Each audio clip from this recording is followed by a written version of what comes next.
आज एक प्रश्न लेकर आई हूँ मैं कि प्रार्थना करके जो हम चाहते हैं वह कभी कभी क्यों नहीं मिलता। प्रार्थना करते हैं, उपासना करते हैं, फिर हम जिज्ञासा रखते हैं कि हमने इतनी प्रार्थना की, इतनी उपासना की, इतनी भक्ति की, पर फिर भी हमें हमारा फल क्यों नहीं मिला। सोचते हैं ना, ऐसा सोचते हैं ना, सब सोचते हैं ये बात कि मैं इतनी प्रभु की भक्ति करता हूँ, इतनी समाई करता हूँ, इतना धर्म करता हूँ, इतना दान पुण्य करता हूँ, फिर भी मुझे फल क्यों नहीं मिलता।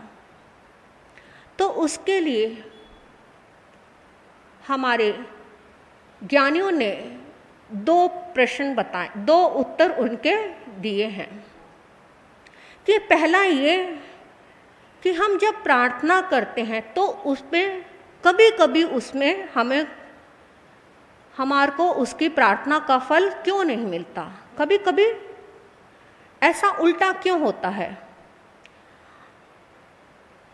आप देखिए, सूरज रोज उदयमान होता है ना, रोज सूरज उगता है, लेकिन कभी कभी किसी दिन सूरज नहीं निकलता, तो उस समय हम क्या कहते हैं, अरे आज सूरज नहीं निकला। रोज निकल रहा है सूरज, उस पे ध्यान नहीं गया, लेकिन जिस दिन सूरज नहीं निकला उसी दिन ध्यान गया कि आज सूरज नहीं निकला। ऐसे ही व्यक्ति की श्वास रोज नॉर्मल चल रही है, श्वास नॉर्मल चल रही है, लेकिन किसी दिन एकदम सांस गड़बड़ा गई, उखड़ने लगी, तो एकदम ध्यान जाएगा कि आज मेरी सांस बेचैन कर रही है, मुझे मेरी सांस नहीं अच्छे से चल रही। तो रोज जो चल रहा था तो हमें उस पर ध्यान नहीं था, अपनी श्वास पे भी ध्यान नहीं था, लेकिन जिस दिन परेशानी हुई, उखड़ी, उसी दिन ध्यान आया। तो कहने का मतलब ये है कि अगर रूटीन में जैसा नॉर्मल चलता रहा तो उस पर ध्यान जाएगा ही नहीं। जिस दिन कुछ चेंज होगा, कुछ बदलेगा, तो वहाँ ध्यान जाएगा। तो इसीलिए परमात्मा ने कहा कि कभी कभी थोड़ा रुकावट भी आनी चाहिए, जिससे कि तुम्हारी सजगता बढ़े, तुम उसके प्रति जागरूक हो। नहीं तो तुम तो बेहोशी में सोए पड़े हो, तुम बेहोश हो, तुम्हें पता ही नहीं है कि रूटीन कैसे चलनी है। हम बेहोशी में चलते जा रहे हैं। जागरूक तब होते हैं जब थोड़ी सी गड़बड़ाहट होती है, जब थोड़ा सा चेंज होता है। खटपट होती रही, रात को व्यक्ति अपने घर में सो रहे हैं, एकदम अचानक से खटपट हुई तो सबकी नींद खुल गई। पता लगा कि कोई घुस आया है घर में, कोई चोर वगैरह है, तो एकदम अचानक से खटपट हुई, आवाज हुई, तो नींद खुल गई। और लेकिन अगर वो खटपट रोज रूटीन में होती रहे, डेली होती रहे, तो आपकी नींद खुलेगी? नहीं खुलेगी ना, क्योंकि वो हैबिट बन जाएगी, आदत बन जाएगी कि ये तो होनी है। फिर चोर आए, घुसे, चोरी करके ले जाए तो पता नहीं चलेगा, क्योंकि उस समय हम बेहोशी की नींद में सोए हुए हैं, क्योंकि रोज डेली होनी है, वो आदत बन जाती है। तो इसी तरह से परमात्मा कहते हैं कि अगर जरा सा चेंज हुआ तभी तुम जागोगे। अगर रोज की रूटीन वैसे ही चलती रही तो बेहोशी में पड़े रहोगे, सोए रहोगे, तब तुम जागोगे नहीं, और तुम जागोगे नहीं तो प्रार्थना में कैसे आओगे, भक्ति के अंदर कैसे उतरोगे। और दूसरा ये आता है कि कभी कभी प्रार्थना का फल मिलता ही नहीं है या बहुत देर में मिलता है। तो वह ऐसा क्यों होता है? जब हम भक्ति करते हैं, उपासना करते हैं, कभी तो फल मिलता ही नहीं है या कभी कभी बहुत देर में मिलता है। तो वो इसलिए होता है कि हमारे अंदर धैर्यता नहीं है, धीरज नहीं है हमारे अंदर। हम अपनी बात पे अडिग नहीं रहते, पलटते रहते हैं।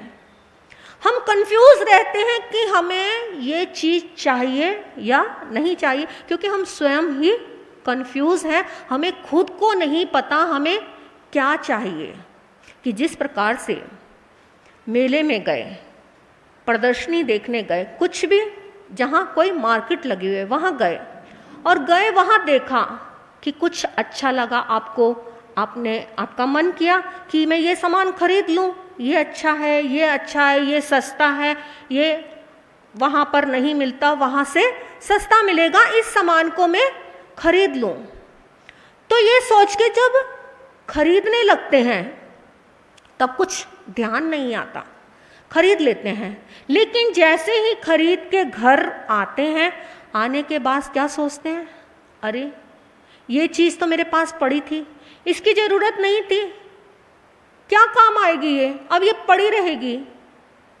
उस चीज़ के लिए बेचैन हो जाएंगे, ये कोई काम नहीं आएगी, ऐसे ही पड़ी रह जाएगी। लेकिन ना उस चीज़ को किसी को देने का मन करेगा और ना ही संभालते हुए भी बन रहा है, क्योंकि संभालना भी मुश्किल पड़ रहा है और देने का भी मन नहीं करेगा। क्यों? क्योंकि खरीद के लाए हैं, पैसे लगाए हैं और उसके प्रति ममत्व भाव हो गया, तो वो देने को भी मन नहीं करेगा। तो ऐसे ही जैसे ही उस चीज़ के प्रति हमारा मन ऐसा बन गया, हम किसी को नहीं थे, इसी तरह से इंसान भी ऐसे ही करता है।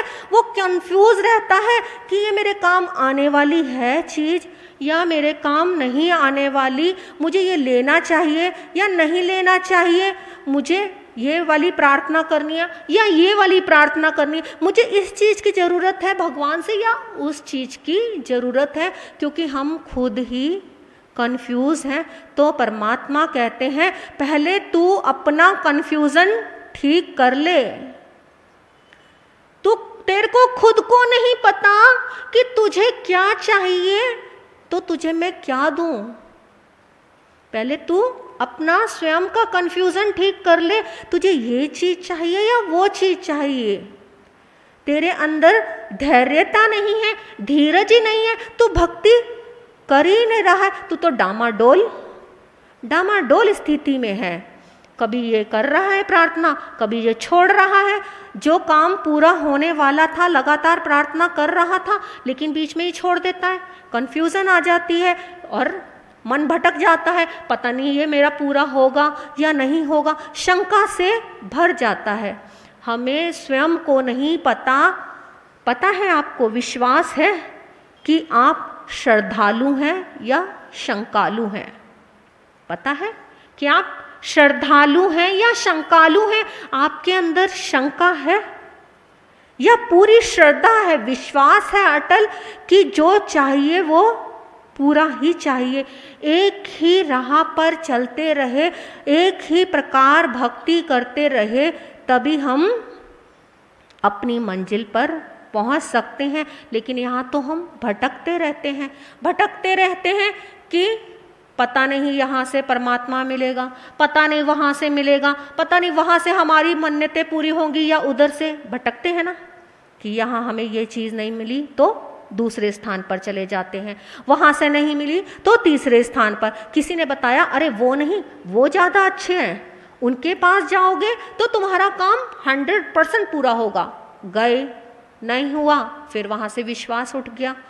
फिर किसी ने बता दिया अरे वो जगह ज़्यादा अच्छी है, वहाँ जाओगे तो तुम्हारा काम बिल्कुल पक्का पूरा होगा, मेरे इतने काम बन गए। तो वहाँ से अपना विश्वास उठा लिया और दूसरे स्थान पर चले गए। तब जब हम ऐसे ही भटकते रहेंगे, अगर हमारे अंदर शंका आती रहेगी तो हमारा रास्ता कैसे तय होगा? एक व्यक्ति ने हीरे की खदान खोदने के लिए मशीनें ली और वो खोदने लगा। खोदता जा रहा है, खोदता जा रहा है, परंतु बहुत सारा उसने खोद लिया, लेकिन उसको हीरे नहीं मिले। इतना खोदा, थक गया वो कि अब तो यहाँ पर उसके अंदर शंका आ गई कि अब यहाँ पर हीरे है ही नहीं, मेरा बेकार है यहाँ पर खोदना। अब उसने क्या कहा कि ये तो मैं मशीन बेकार रही, जब कोई काम की नहीं है, इसको तो कबाड़ियों को बेच देता हूँ। बेच दी उसने मशीन। अब वो मशीन बेच दी, अब कबाड़िये ने ले ली उसको, वो खुश हो गया, भाई इतने सस्ते दामों में मुझे मशीन मिल गई। अब उसे पता चल गया कि इसने खदान खोदने के लिए मशीन ली। अब उसने कहा थोड़ी मैं भी खोद के देख लेता हूँ कि भाई हीरे हैं या नहीं हैं, निकलते हैं या नहीं, मैं भी खोद के देख लेता हूँ। अब थोड़ा उसने 3-4 फुट उसने खोदा, अब उसको हीरे मिल गए। अब वो तो बहुत खुश हो गया, वही उसके पास तो इतने हीरे की खदान निकल गई।